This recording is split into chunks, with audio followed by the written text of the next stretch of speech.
Welcome to Virgo. The archetypes that are bringing us into this season are the Water Goddess, 29 on the cusp. Then we have the Playmate, 59, the Father, 40, the Artist, 64, the Alchemist, 47, the Peacemaker, 6, and then again on the cusp we have the 46, which is the Essential. Let's look at this energy from the astrological perspective. So the roles that we have in Virgo, the independent priestess or the green man. So this is the human being that's not owned by anybody and that doesn't owe anything to anybody. So it's to understand that we are sovereign first and foremost, and that our service to the world comes from sovereignty. So here we have the service to spirit through the devotion to sacred work. It's not a work that we figure out and decide that we're going to do. It's something that cracks up through the mutable earth that this sign is. So here we say Virgo is the leaf, always reaching for the light of spirit and doing the inner work that feeds the tree.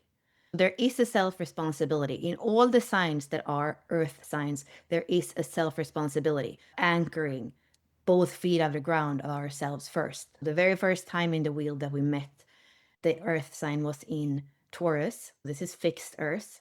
And then we have the mutable earth here in Virgo. And then the third time we'll meet it in the wheel is the Capricorn, which is cardinal earth.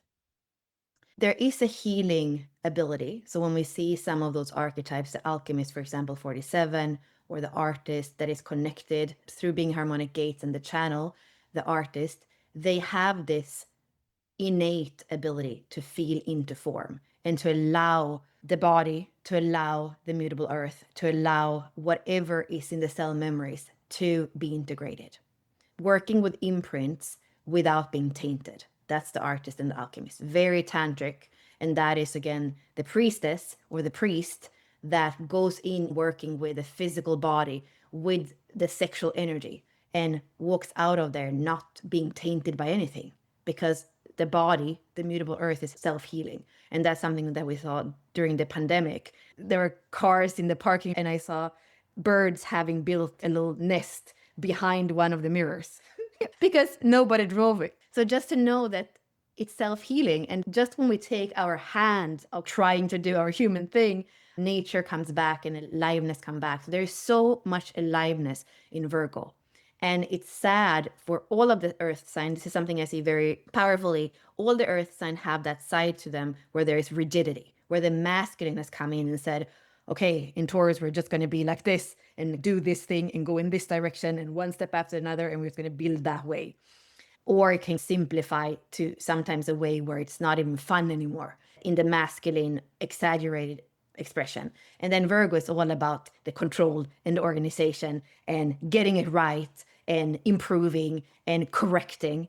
And the same thing when we go to Capricorn. It's those outer structures and the control and the results and all that kind of stuff. So what we are trying to bring in here is that sacred union between the masculine and the feminine in the mature frequency. And then we have the more feminine that comes through in all of the earth signs that gives this grounded flow to them all. And this is connected to the sixth house. In modern astrology, we have sixth house and sixth sign being connected. Here we have the self-improvement, like I was saying before. We have the service. It can be work or daily routines. We also have health here, and we have pets. Connected to anything that you have either in Virgo or the sixth house. Those are themes that are living here, important here. And then this is the second time in the wheel where we have Mercury as a ruler. So it has that energy that is understanding things, that is analyzing, that communicates through versatility. But it's so important here to remember that we are in an earth sign. So it's way less fast and airy than what we have in, for example, Mercury when it's connected to Gemini.